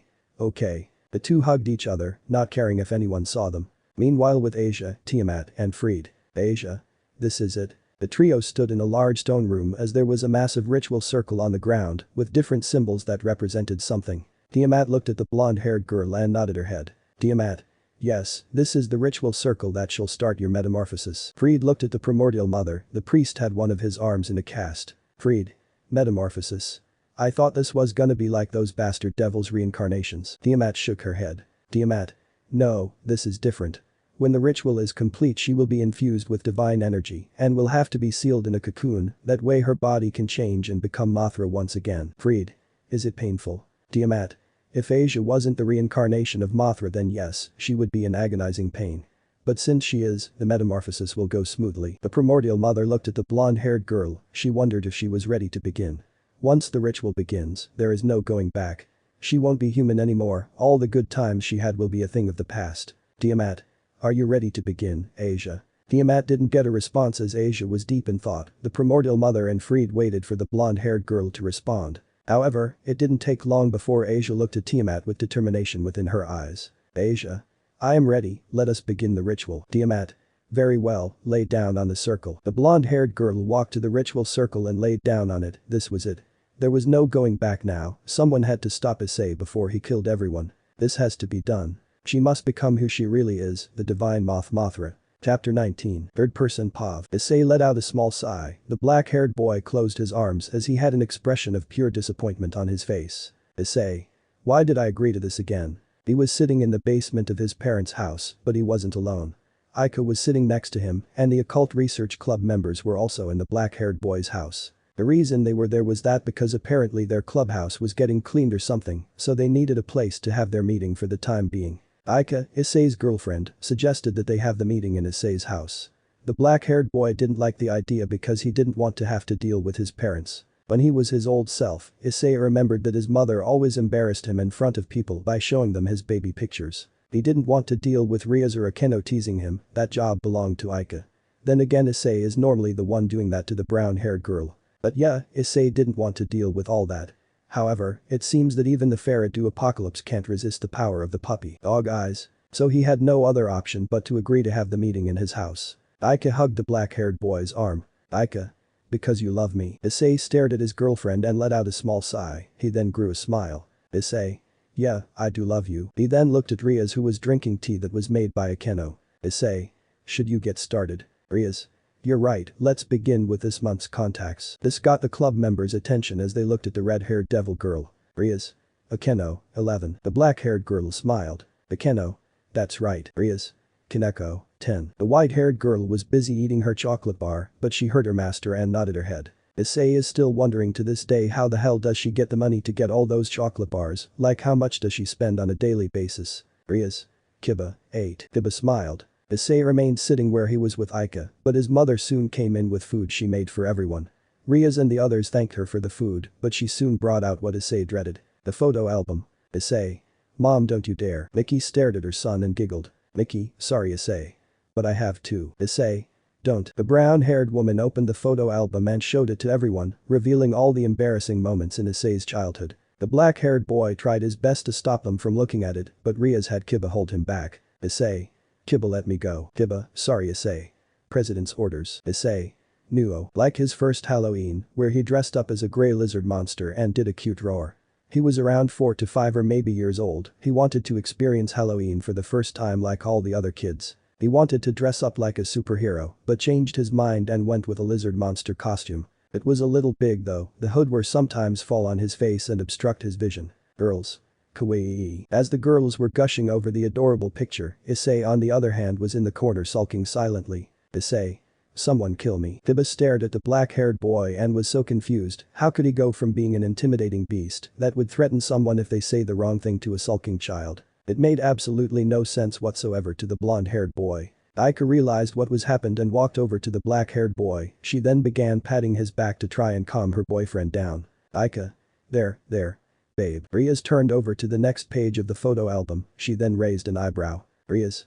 Hey, Issei. Issei. What? Riaz. Who's this girl next to you? The black-haired boy stood up and walked over to the group, he looked and saw the photo that showed Issei when he was young sitting next to someone with orange hair. He crossed his arms. Issei. If I remember correctly that was Irina, she was my childhood friend. Aika. Wait, you had a childhood friend? Issei nodded. Issei. Yeah, but back then I was stupid and thought she was actually a boy. This made the brown-haired girl giggle, making Issei smile a little because he enjoyed hearing his love giggle. It sounded full of joy and wonder, something that he will protect. Even if he is doing the ritual, he will make sure that she doesn't get involved with it. Aika. You serious? Issei. Yep, pretty stupid. Kiba, hey Issei. The black-haired boy looked at Kiba, he saw that the blonde-haired boy was staring at the picture of him and Irina. Issei can't tell that it wasn't the picture of Irina, it was something else within the picture. And Issei has a feeling he knows what it is, Kiba must be staring at the sword that was behind Issei and Irina. Issei. What do you want, pretty boy? Kiba pointed at the sword in the picture. Kiba. Do you know about that sword? Issei crossed his arms, looks like he was right as always. Issei. Don't know much about it, I think Irina's parents had it or something. The black-haired boy's yellow eyes stared into Kiba's eyes, he saw rage within them. Rage that was aimed toward the sword, Issei guessed there was a connection between him and the sword. Probably a holy sword of some kind, but Issei didn't really care since it had nothing to do with him and the ritual. Kiba. I guess anything is possible. Time skip. A few days passed and things were easy and simple, Issei spent more time with Aika. They have had more and more fun in the bedroom, so much so that they are pretty sure the brown-haired girl's mother might be doing something to their food. However, turns out something had happened to Riaz and the others. Apparently, Kiba was acting very strange, he would space out when they were hunting down a stray devil. In fact, he spaced out so much that Kaneko nearly got badly injured if it wasn't for Akeno saving the white-haired devil girl. Currently, Issei and Aika are at the occult research club with Riaz. The black-haired boy was sitting across from the red-haired devil girl. Riaz. Holy swords are the most dangerous weapons against the devils. Simply touching one burns a devil's body. More importantly, being cut by a holy sword means instant death to the devils. The truth is a holy sword can annihilate a devil. Aika was surprised by Ria's words, she was told about the great war between the three factions. However, she didn't think that there was a weapon that could annihilate someone just by touching it. Aika. Wow, that sounds kind of intense. Riaz nodded her head. Riaz. It is. The fact that those who can use one are extraordinarily rare is the sword's biggest weakness. The church tried what they could, they tried to raise people artificially. Perhaps to wield Excalibur, then they could annihilate devils everywhere. She then looked away with a serious expression. Riaz. It's known as the Holy Sword Project. Issei. The Holy Sword Project. The black-haired boy couldn't help but feel like he has heard that name before, then again if what Alistair said was true, and he is probably right, then Issei has done this multiple times. If that's the case then no wonder Issei feels like getting a splitting headache, there were still parts of his memories that were blurry and incomplete. Aika. The church must have kept this project a big secret, I'm guessing Kiba was a part of the project. Riaz nodded her head. Riaz. He barely survived. Issei. Well, I guess it explains Kiba's behavior. He has a grudge against the holy swords or rather Excalibur. Excalibur, a legendary sword that was wielded by the legendary king, King Arthur Pendragon. The Excalibur is a holy weapon that was created through means of magic and alchemy by those who reached the territory of God.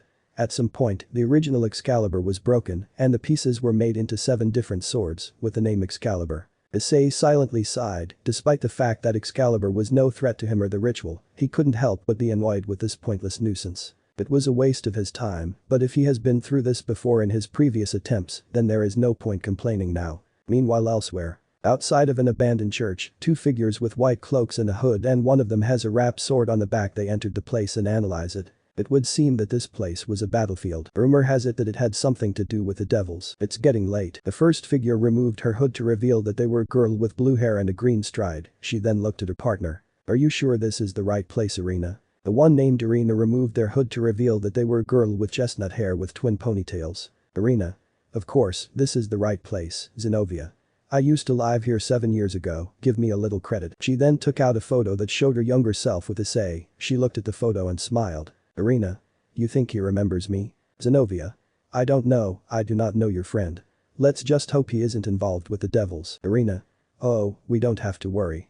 Issei doesn't believe in the supernatural, plus he's harmless as a kitten. Zenobia raised an eyebrow at the chestnut-haired girl's words, for some reason she found her words doubtful. Time skip. The sun rose over the town of Kuo, the sun shined brightly as it landed on Aika's house.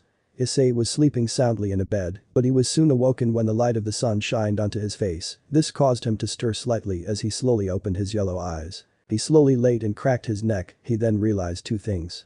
The first thing was that he was in his half form, and the second thing was that he was completely naked. The white-haired boy looked down and saw a large lump under the covers. He lifted the covers and saw that it was Aika who was sleeping soundly and completely naked. Issei. I'm naked in my half form and Aika is naked. Issei put 2 and 2 together and realized that he must have done it with Aika while in his half form. Seriously, what the hell is Aika's mother doing to their food? This was like the 5th or 6th time they have done it. Issei was honestly surprised that Aika wasn't pregnant yet. Speaking of the brown-haired girl, she began to slowly wake up. When she opened her eyes she was greeted by the muscular toned chest of her boyfriend. This made her smirk as she looked up. Aika. Morning handsome. Issei chuckled. Issei. Morning Hexy. She sat up as the cover fell off her to reveal her Hexy naked body, making the white-haired girl smirk a little. Issei. I am so glad I have a Hexy mate. Aika giggled. Aika. And I am glad to have such a handsome beau. Suddenly, Aika didn't feel so well. She got up and ran toward the bathroom. Issei got worried as he got up and followed her. When he arrived the white-haired boy saw his love throwing up in the toilet. Issei. My love, are you alright? The brown-haired girl let out a slight groan as she seemed to be done throwing up. She gave a small thumbs up. She gave Issei a reassuring smile, but the white-haired boy could already tell that was a fake smile. Aika. Yeah, I think I am feeling much better now. Aika was cut off as she threw up once again in the toilet. Issei walked over and comforted his lover. He stayed with her for a couple of minutes or so. Mamako had come over from the sound of vomiting. Issei made sure to quickly shift back into his regular form so she wouldn't get spooked. He really didn't want to deal with any of that. However, the brown-haired woman seemed to be no help at all. When she saw her own daughter vomiting she just smirked and tossed a pregnancy test at the two, then walked off. Right now Aika's face was bright red as she seemed to finally be done throwing up. Issei slowly helped his lover to her feet. Issei. You alright now? Aika nodded her head. Aika. Yeah, I'm okay. She soon blushed as she looked at the pregnancy test that her mother gave her. She has a feeling she knows why her mother gave her it. Aika. Could you? Without a second to waste, Issei walked out of the bathroom and gave Aika her space. He closed the door behind him and let out a small sigh. You don't seem happy. The black-haired boy looked over at the voice and saw Aika's mother, Mamako, who had just returned after walking off. A small part of Issei wondered what she was doing. Maybe making breakfast or doing something with washing, he didn't know, and the majority of him honestly didn't care right now. Mamako. What's wrong, Issei? Issei. I don't know what to do. Mamako. Oh. Tell me why. Issei deadpanned at the brown-haired woman. Issei. There could be a chance my lover is pregnant with my child. Mamako. And that is a bad thing because. Issei sighed. Issei. I know she and I have been together for a while now, but I haven't really thought about having a child or marrying her yet. Mamako crossed her arms. Mamako. Is my daughter not beautiful, Enu? Issei. Don't you dare finish that. This caught Mamako off guard as the black-haired boy glared at her. His yellow eyes glowed in the darkness of the hallway and gave him a menacing look. A sigh sent a shiver down the brown-haired woman's spine. She said the wrong thing. Issei. Your daughter is more than beautiful. I will not hear those words about my lover from anyone, not ever her own mother, so don't you dare even think about finishing that sentence. Mamako gulped slightly. Mamako. Alright, apologize. What I am trying to say is if you really think that about Aika, then maybe you should think about getting engaged with her. Hearing that made Issei go silent. The idea of getting engaged wasn't really something he had thought about it. But it didn't seem like a bad idea, but will this get in the way of the ritual? He may have all the time in the world, but he still has to do the ritual, otherwise Issei's entire existence is all for nothing. Issei. Should I do it? Should I marry Aika? Should he? Should he not?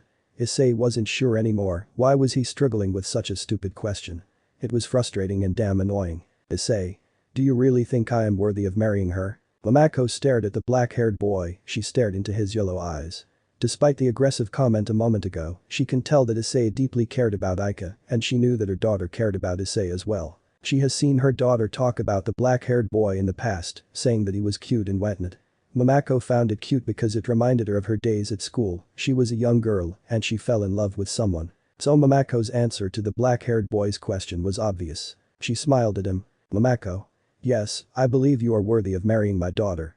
She cares a lot about you and you care a lot about her, right? Issei nodded his head. Mamako. There you go then, that's the answer to your question. The brown-haired woman walked up and held his hands. Mamako. Issei Hyoudou, you have my blessing. Issei couldn't help but blink in response. Did he really just hear that? He wondered if he was dreaming still. Suddenly, the bathroom door opened and out came Aika. Both Issei and Mamako looked at the brown-haired girl. Issei. My love, are you feeling alright? Aika slowly nodded her head. Issei. Is something wrong? Aika. Well. The brown-haired girl blushed as she held up the pregnancy test, showing that it was positive. Mamako was grinning at the sight while Issei on the other hand was shocked by what he saw. Aika was pregnant, she was pregnant with his child. A human girl bears the child of the Pharaoh apocalypse. Mamako's gaze turned to Issei, the black-haired boy saw it, and he knew what she wanted him to do. She wanted him to ask Aika the big question, but why now? Shouldn't Issei wait until after he and Aika have a few more dates? Time skip. Issei silently sighed to himself as he and Aika were making their way toward Kuo High. He decided to not ask her the question if she wanted to marry him or not. He might ask her that question at a later date, but for now, the black-haired boy has a lot on his mind right now. The main thing is the fact that his girlfriend is pregnant with his child. What any normal or jerky person would do is break up and leave forever. However, Issei is not like that. He will not leave his girlfriend to deal with the baby, he will be there to support her all the way. They continued their way toward Kuo. Issei was still deep in thought about everything. But he was soon brought out of his thoughts by the sound of his girlfriend's voice. Aika, hey Issei. Issei looked at the brown-haired girl. Issei. Yes. Aika looked down. Aika. I'm sorry. Issei. Sorry. About what? Aika. I should have been smarter, I thought I wouldn't get pregnant. The black-haired boy saw tears slowly rising in her eyes. She soon began crying right in front of Issei. This made him feel pain within his chest, it was his heart. He didn't like that his girlfriend was blaming herself, it wasn't her fault. Why does she think it was her fault? Issei isn't mad about her being pregnant, he would never be mad at her. Aika. This is all my fault, I am such a… Issei. Enough. Aika's eyes widened as she looked up at Issei. The black-haired boy hugged his girlfriend tightly. Issei. You are not to blame. Aika. But. Issei. No buts, you are not to blame, I am not mad that you're pregnant in fact. He looked at the brown-haired girl and gave her a gentle smile, it was a warm and comforting smile. Aika stared at the smile and couldn't help but feel happy at the sight of it. Issei. I'm actually happy. This shocked Aika, she wondered if she was dreaming or not. Then again she hoped she was dreaming when she found out that she was pregnant, but she wasn't dreaming back then, and she is sure that she still wasn't dreaming. She can't believe what she heard, Issei was actually happy that she was pregnant. Did he want to have a child with her? Does that mean that he wants to marry her? Those thoughts ran through her mind as her face went bright red from the black-haired boy's words. Aika. Really? Issei smiled. Issei. Yes, and I mean every single word of it. Aika stared into the black-haired boy's yellow eyes as she grabbed his face and kissed him on the lips. Issei was surprised at first, but he soon began kissing back. They kissed for a solid minute or two before they separated. Aika. I love you, Issei Hyoudou. Issei smiled. Issei. I love you too, soon to be Issei Hyoudou. The brown-haired girl smiled as she and Issei continued their way toward Kuo, but this time they were walking while holding each other's hand. When they arrived at the school, they noticed something. They saw Sona Citri and her queen Tsubaku talking with two people, they wore white cloaks, and one of them had a sword wrapped behind them. Issei narrowed his yellow eyes as he got a familiar scent, it was the scent of someone that Issei had not met in a very long time. He soon sensed something, it was a powerful holy energy. Issei guessed it was one of the 7 Excalibur fragments, which would mean that those two cloaked figures belonged to the church. Aika stayed next to Issei as they waited, and before long the two cloaked figures walked off. Issei and Aika walked up to the two devils. Issei. What was that all about? Sona and Tsubaki were taken aback by Issei and Aika's sudden appearance, but they soon let out a sigh of relief. Sona. Issei, can you not do that? Issei crossed his arms. Issei. Well, can you tell me why two people from the church were here? Sona. They wanted to talk to Riaz about something. The black-haired boy raised an eyebrow. Issei. What did they want to talk about? Sona. Something important, but they didn't tell me. Aika looked at her boyfriend. Aika. One of them had an Excalibur piece, right? Issei nodded. Aika. Then maybe they are telling Riaz to not mess with them or get in their way. Sona. That could be a possibility, they must know that Kuo is devil territory. Issei snorted slightly, devil territory. That won't be the case forever, soon everything will be terraformed by him and the red dust. The red dust shall show everyone the catastrophe, and they will fear the puppet master because Issei is the one pulling the strings. He is the one who was in control of everything, then again he didn't really care about ruling the town or the world. Something like that was honestly a waste of time and a classic anime plot, what's the point of monologuing about it and not actually doing it? Issei remembers reading multiple of those back when he was his old self, his old pathetic and useless self. But he was no longer that, he was now so much more. Chapter 20. Serao finish HSDXD Terra. Third person POV. The sun was beginning to set as Issei and Aika were making their way toward the black-haired boy's house. He didn't want to go back to that place because he found his parents annoying. He should really kill them, but he can't for a few reasons. The first reason is that he doesn't want Aika to see the bloodshed, that is the last thing she needs to see. The second reason is if he does manage to kill his useless parents off, then obviously it will draw attention and Riaz will wonder what happened. Issei knows that she doesn't fully trust him because she still has no idea what he truly is, which is good. The less she knows the better for Issei, don't need a nosy brat poking into things she isn't meant to see. But even if she does decide to do some snooping, Issei can easily deal with her, her servants, and her so-called Devil King brother. After all, he defeated the primordial mother, Tiamat. If Issei can defeat someone like her, then no one shall stand in his way. Even if they do, they shall learn what true fear is, because hiding among the foolish mortals is a true god. A small smirk grew on the black-haired boy's face as he continued walking, holding Aika's hand in the process. As the two drew closer to Issei's house, he soon stopped dead in his tracks as he picked up a scent. The scent belonged to those two cloaked figures he saw at Kuo Academy today. They were inside his home. Aika looked at her boyfriend with a raised eyebrow. Aika. What's wrong? Issei. It appears that those two figures from Kuo are inside. Hearing this made Aika gasp. Aika. Your parents must be in danger. Issei. I doubt it, but let us proceed with caution and stay close to me. The brown-haired girl nodded her head as she and Issei approached the house. They opened the front door and went inside. They heard the sound of Issei's parents talking and laughing with someone. The source of the noise was coming from the living room. Walking toward the source, the two soon saw Miki and Issei Hyoudou sitting on one of the couches. Sitting across from them were the same cloaked figures from earlier. However, this time their hoods were down, which allowed Aika and Issei to see what they looked like. When Issei saw the chestnut girl, he instantly remembered the picture of him and his childhood best friend Irina. Since this girl looked exactly like her, this only meant one thing: it was Irina. This was terrible for Issei because not only is she a part of the church, she will probably ask questions about why he looks different. Issei's mother soon noticed the two and smiled. Miki. Issei, welcome home, and I see you brought Aika. The black-haired boy nodded his head as he looked at the two figures. The chestnut-haired girl smiled and waved at him. Irina. Issei, it's good to see you again. It's been a while, hasn't it? Issei let out a small sigh. Issei, yes Irina. It has. Aika looked at her boyfriend. Aika. Wait, isn't she your childhood best friend? The black-haired boy nodded. Irina looked at Aika with a confused expression. Irina. Who are you? Aika. Oh, I'm Aika. Irina. You a friend of Issei's? The brown-haired girl blushed as she scratched her cheek. Aika. Well, it's more than that. Irina tilted her head. Irina. What do you mean? Issei sighed. Issei. Aika's my girlfriend. This caused the chestnut-haired girl to gasp in pure shock. She couldn't believe what she had just heard. Irina. Your girlfriend since when? Issei. We've been together for like a few weeks now. The black-haired boy's gaze looked over at the blue-haired girl, who stared at him with a serious expression. She was trying to see if he was a threat or not. She must be able to sense his bloodlust. Issei can't really blame her for being on guard. As long as she doesn't do anything to his lover, then he won't kill her. Irina.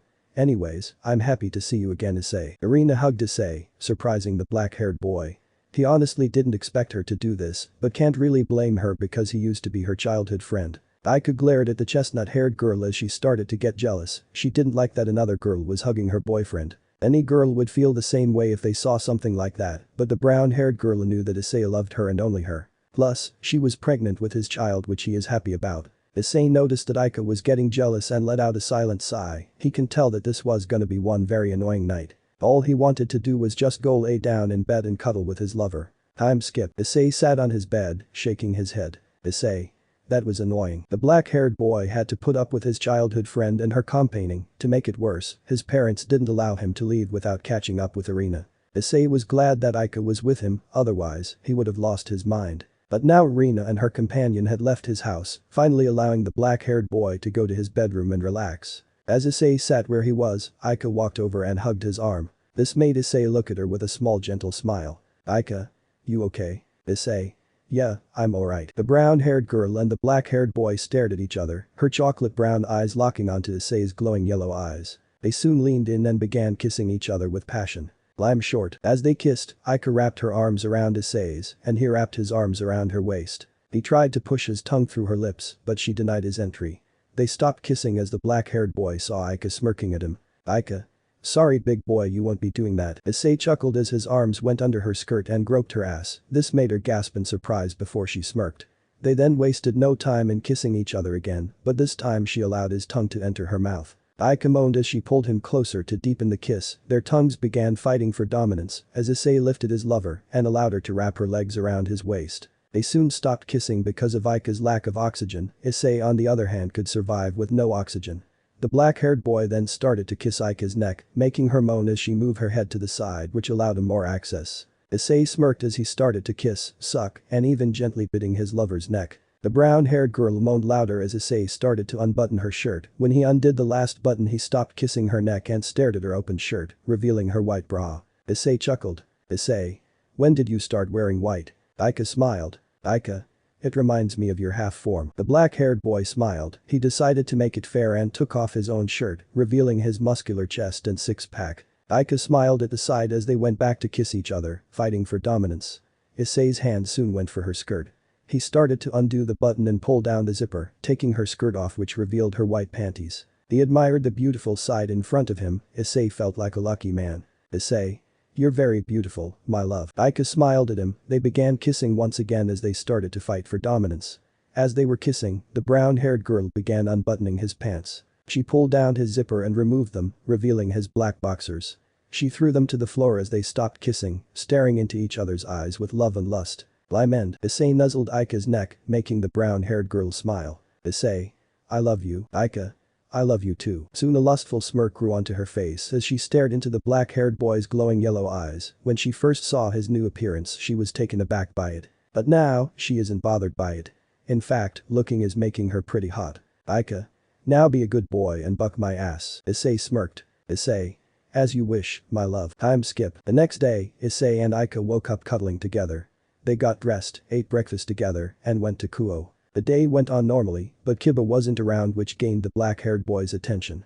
He guesses that the blonde was still searching for whoever had the Excalibur pieces. He must really want revenge. Issei doesn't know Kiba wants revenge for something that happened ages ago. Maybe it is because he had to suffer through it. Issei wasn't sure, and to be honest, he didn't care about Kiba or anyone else. The black-haired boy only cared about two things. The first was completing the ritual, and the second was his lover. Besides those two things, Issei just didn't care whatsoever. When it was time for everyone to head home for the day, Issei and Aika didn't leave the school. The black-haired boy sensed something at the occult research club and he wants to check it out. Aika. Issei, you sure it's them? Issei nodded. Issei. Yeah, it's them. Aika and Issei made their way toward the occult research club. As they drew closer to the old school building, Issei made sure that Aika stayed close to him. When they arrived, Issei knocked on the door. Riaz. Come in. The black-haired boy opened the door. Both he and Aika walked inside the room and saw Riaz, Akeno, Kaneko, Irina, and her companion. Irina. Issei, what are you doing here? Isn't it obvious, Irina? The chestnut-haired girl looked at her companion. Irina. What are you talking about, Zenobia? The girl named Zenobia stared at Issei with a stern expression, her eyes locking onto his yellow eyes. Zenobia. He's with the devils. This made Irina gasp as she looked at the black-haired boy. Irina. Issei, is it true? Are you a devil? Silence filled the room as Issei stared at his childhood friend, but the silence was soon taken away when the black-haired boy began laughing. This took everyone by surprise. Issei's laugh was loud and deep. He was laughing as if Irina had just told the most funniest joke in the world. Issei. Me a weak and pathetic devil. He laughed more as Riaz couldn't help but feel a little insulted. She wasn't weak. She could easily erase anything in her path, but she had to remember that Issei wasn't human. He was a singular point. Irina. So, you're N. Issei. Of course not, I'm much more. Zenobia. Then what are you? Turning his gaze to the blue-haired girl, his eyes glowed as he grinned. Issei. You will never know. Zenobia remained silent as she could feel a large amount of bloodlust coming from Issei, something she will have to keep an eye on during the meeting. Issei. Now, I believe you have a meeting. Zenobia. You're right. She turned her attention to Riaz. Zenobia. Thank you for agreeing to speak with us. My name is Zenobia. Irina. And I'm Irina Hyoudou. Riaz.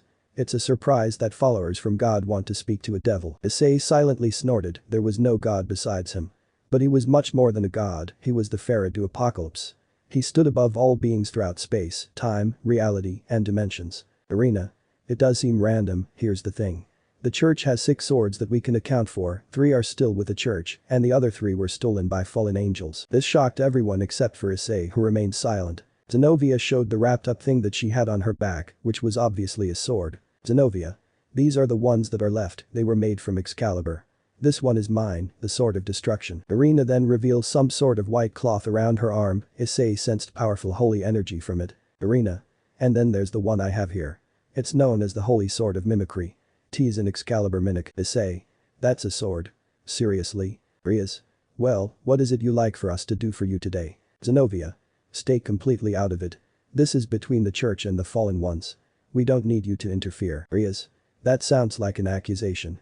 So you think we will side with them and stop you from obtaining those swords? Zenobia. We know the devils are weak against holy swords. Wouldn't make sense to support the fallen angels. Riaz stared at the blue-haired girl as her eyes turned red. Zenobia. If you do, then we have no choice but to annihilate you, even though you are the great devil king's sister. Riaz. If you have figured me out, then let me share something with you. There's no way that I would think about joining the fallen angels. I will never do anything to betray my clan or my older brother, Zenobia. It's enough for me to hear that.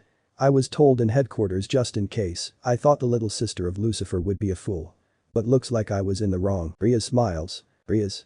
Good to know. Then I hope that you understand that we will not support you either, Zenobia. Of course. I trust that we will prevail if you promise not to interfere with this ordeal. Rhea's. You have my word. Both Irina and Zenobia stood up. Zenobia. It's time for us to go. Rhea's. Would you like some tea before you go? Zenobia. No thanks. We need to finish our mission. The fallen ones are still out there with those swords. Both exorcists started to make their way toward the door, but Zenobia soon stops and looks at Aika. Zenobia. Excuse me, Aika, was it? Can I ask you something? Aika. Oh, sure. Zenobia. Are you with the devils? Aika scratched her arm. Aika. Well, sort of. Zenobia. Do you believe in God? Aika. My mom does, she prays on the weekends. The blue-haired girl narrowed her eyes. Zenobia. The child of the prayer of God in a place of devils. If you really believe in God, then allow me to execute you. This made Aika's eyes widen as the brown-haired girl took a step back. Fear grew onto her face as she couldn't die. Everyone else's eyes widen as well. They couldn't execute Aika. She has done nothing wrong. She wasn't involved with any of the evil's actions, plus a certain black-haired boy was getting pissed off. Zenobia began to walk toward her. Zenobia. God will forgive you if you allow yourself to be. Suddenly, Zenobia was punched in the face and the blue-haired girl was sent flying into a wall. Irina. Zenobia. Everyone looked and saw Issei standing in front of Aika, glaring at Zenobia. A red dust aura began to surround him and his eyes were burning with pure hatred. Rhea's and her peerage gulped as they knew that Zenobia had just bucked up. The crimson-haired girl was also surprised that the red dust was actually coming from Issei. This meant that he is the one who created the red dust, but how can someone like Issei make a trans-dimensional molecule? She remembered Sona telling her that there were 13 forms of archetypes. Rhea's wondered how many forms Issei had access to. Zenobia grunted as she brought herself to her feet. She then glared at the black-haired boy. Zenobia. How the hell did he do that?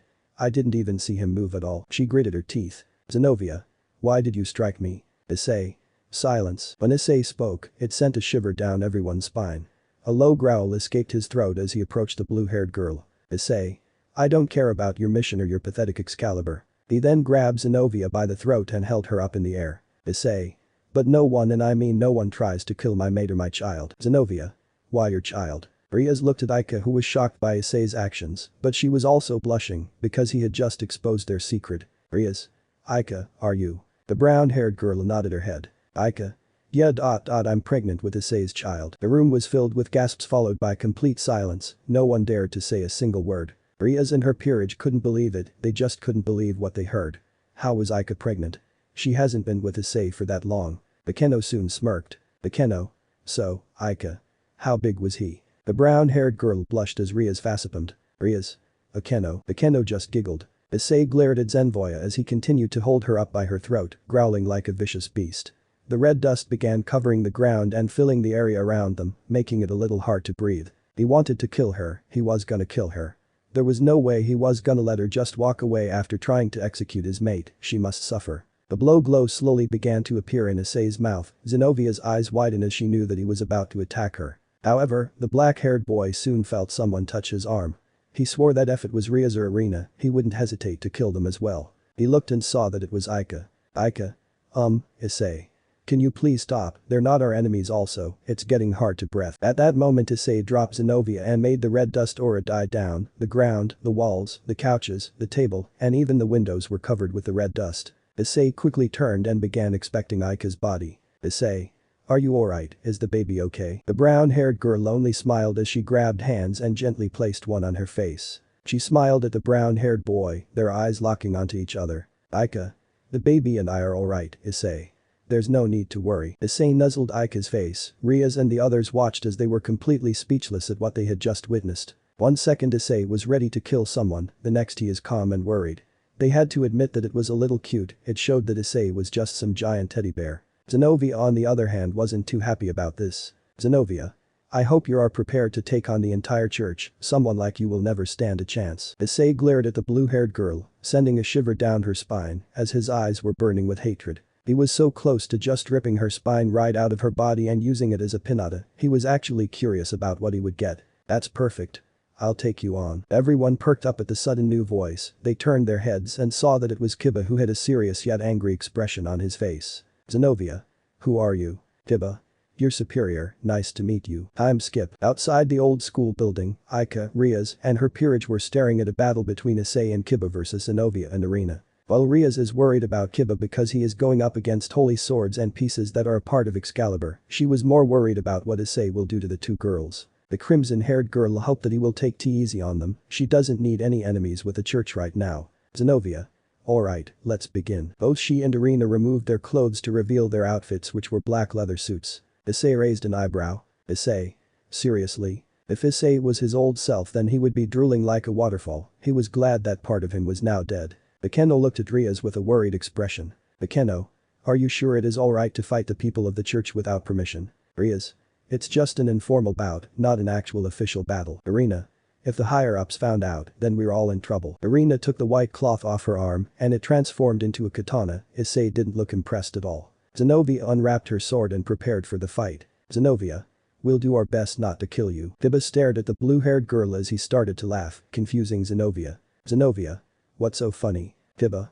It's because the one thing I want to destroy has appeared willingly before my eyes. At that moment many swords appeared from the ground. Riaz told Issei about each of her servants' abilities. Kiba's was sword birth, it allowed him to create any sword he desired and could change them in mid-combat. Zenobia. Sword birth.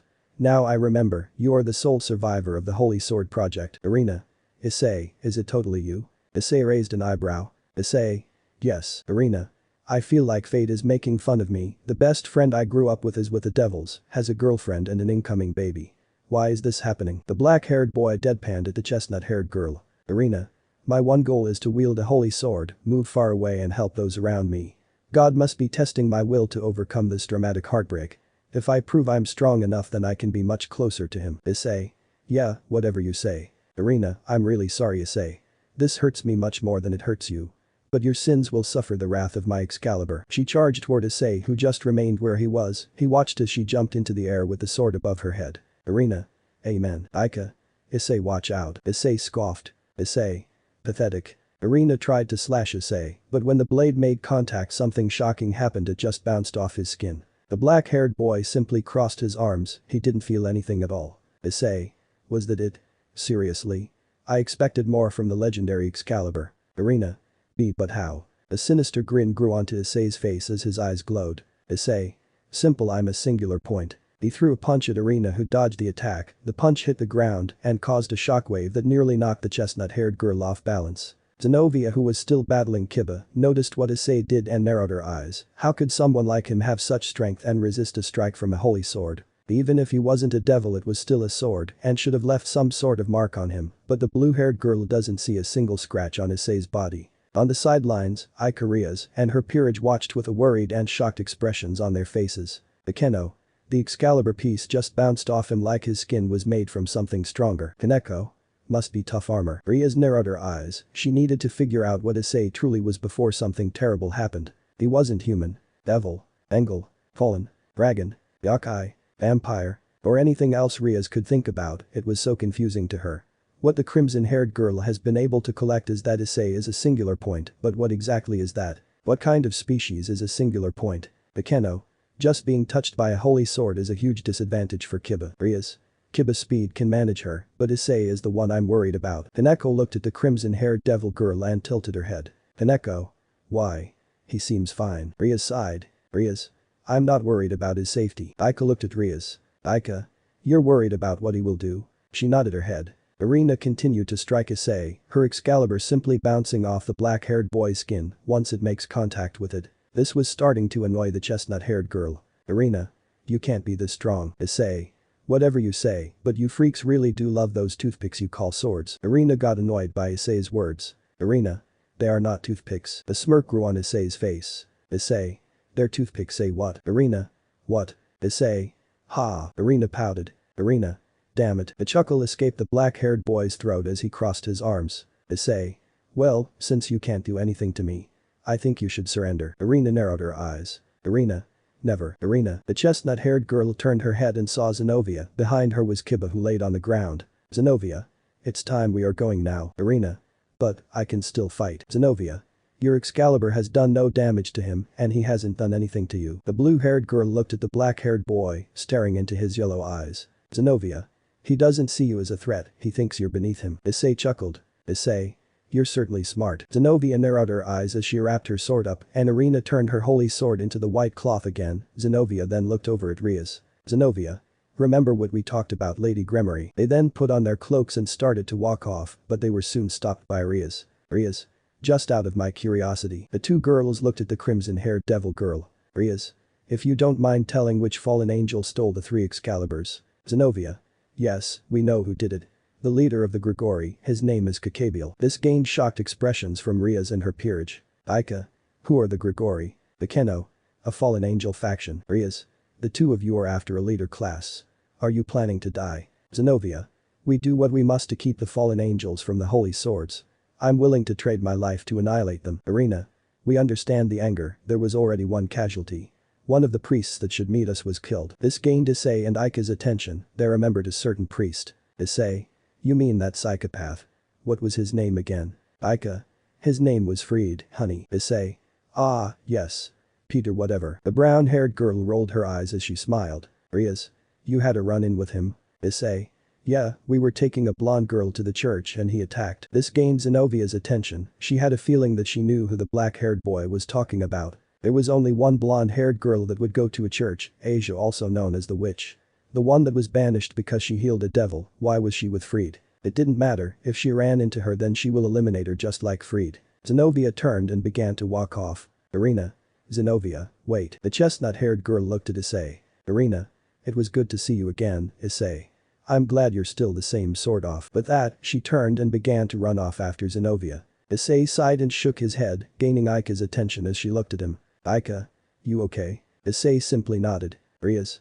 Where are you going, Kiba? This gained everyone's attention as they looked over. Rias. You do realize that I will not permit you to leave me. You are a knight of the House of Gremory, Kiba. I know, President, and I'm sorry. But that, Kiba began walking off. This made Rias and her peerage worried about the blonde-haired boy. Time skip. A few days have passed since the meeting with Zenobia and Irina, not much had happened during those days. Issei and Aika have spent more and more time together. The black-haired boy had basically officially moved into Aika's house, since he is gonna need to be there for her when the baby comes. Speaking of the baby, they had gone to a hospital to check on the baby and discovered that they were having a baby girl. When Mamako found out, she was so happy for the two, she even started to come up with names for the baby, much to Issei and Aika's amusement. Issei thought that his life was just gonna be about the ritual, but being with Aika has changed him. Maybe the black-haired boy will not have to do the ritual, maybe the catastrophe will not happen. However, the red dust will always be there and show the data from the future entering the past. The black-haired boy may not do the ritual, but he will do it if something happened to the one person he loves. That one person is Aika, if anything happened to her. The ritual will begin. Currently, Issei and the brown-haired girl were at the occult research club. Rias and the others were still worried about Kiba, they haven't heard anything about the blonde-haired boy. The brown-haired boy was sitting on one of the couches with his lover sitting on his lap, sitting on his crotch. She was reading a book as Issei on the other hand was just deep in thought. Rias was doing some paperwork as Akeno brought her some tea. Suddenly, the crimson-haired girl stood up from her chair as she sensed something. This gained everyone's attention as they looked at her. Akeno. What's wrong? Rias. I sense my familiar calling me. Let's go. Ria's peerage nodded as they got ready to teleport. Aika got up from her chair. Issei. Honey. Are you sure? You are pregnant. Aika looked at the black-haired boy. Aika. I may be pregnant, but I can handle myself. Issei stared at the brown-haired girl as she held a determined expression. He sighed as he knew that there was no arguing with her.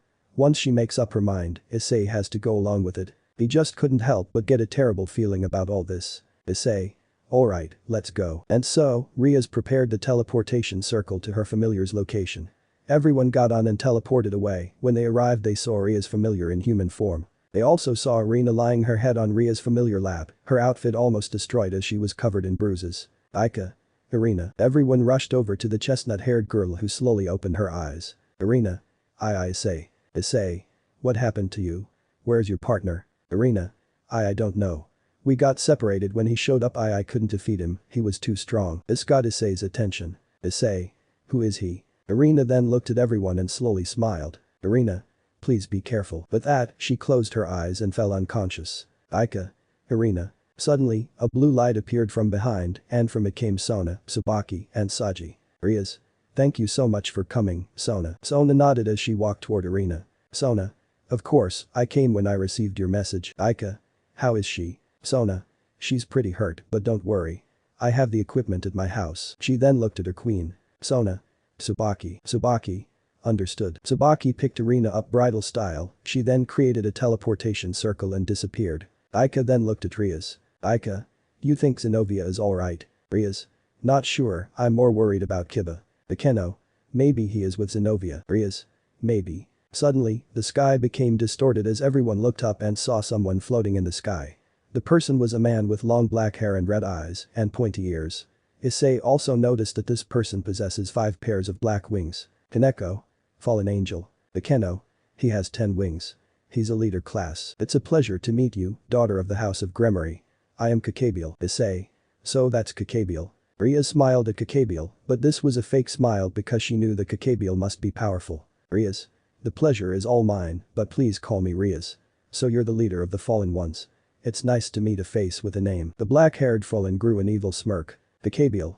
Your red hair reminds me of the Devil King and the facial expressions are similar.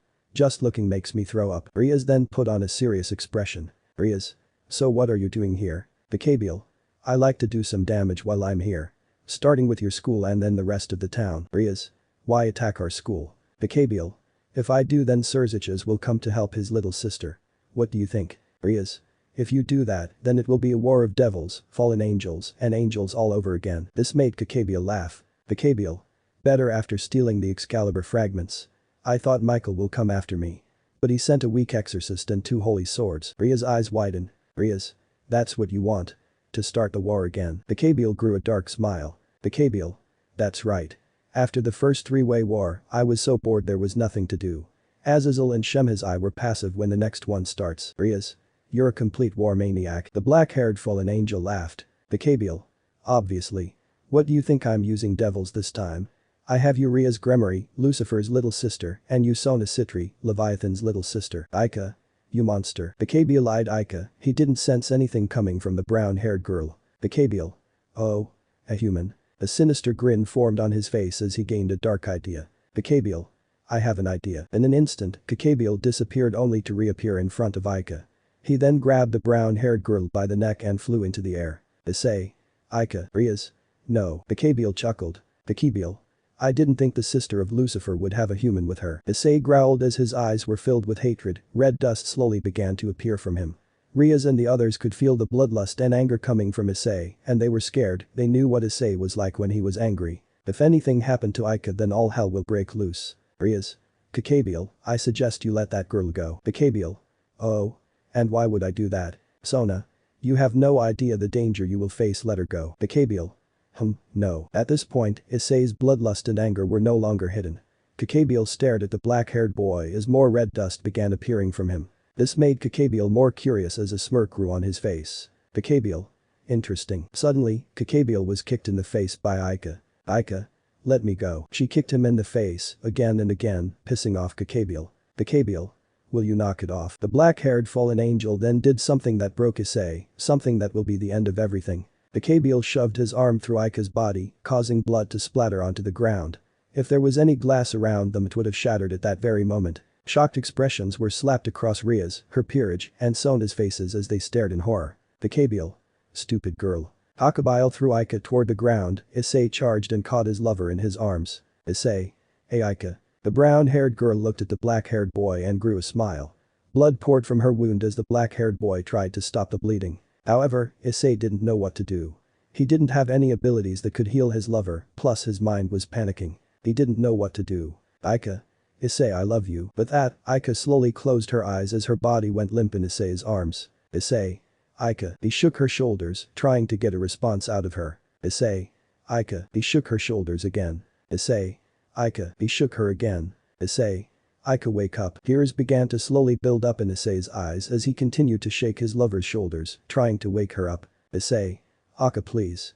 Wake up, this isn't funny anymore. Tears began running down the black-haired boy's face as he kept shaking Aika's deceased body, but it was all pointless. She was gone. Riaz and the others watched Issei with sadness in their eyes. Kakabiel on the other hand just watched with a smirk on his face. Issei then realized, if Aika is dead, what about the baby? He placed his head on Aika's stomach, trying to hear the baby's heartbeat. However, his eyes soon widened as he didn't hear anything. Issei.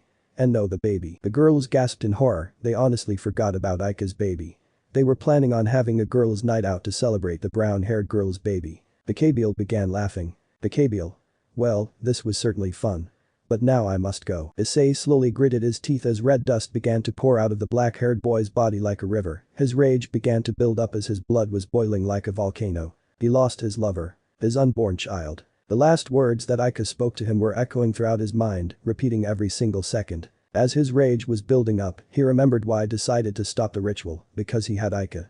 He said that if anything happened to her, then he would continue the ritual. And now she was no more. Issei slowly placed Aika onto the ground as he stood up, his hair shadowing his eyes. Issei. It's time. Rias. Issei. Issei. It's time to do the ritual. This gained everyone's attention as they stared at the black-haired boy. The red dust began to build up more and more. Issei then looked up as his eyes became pure red, sending a shockwave that knocked everyone away a good distance. The ground began to shake and rumble as all nearby animals began running away in complete and utter fear. They knew that something terrible was happening, and they wanted to get as far away from it as possible. Issei. Sarao finish HSDXD Terra. Let me know in the comments below if you guys want the next part. Also check out my other video that has been shown and left. Thank you for watching. If you enjoyed this video please like and share this video. And have a fantastic day. Bye.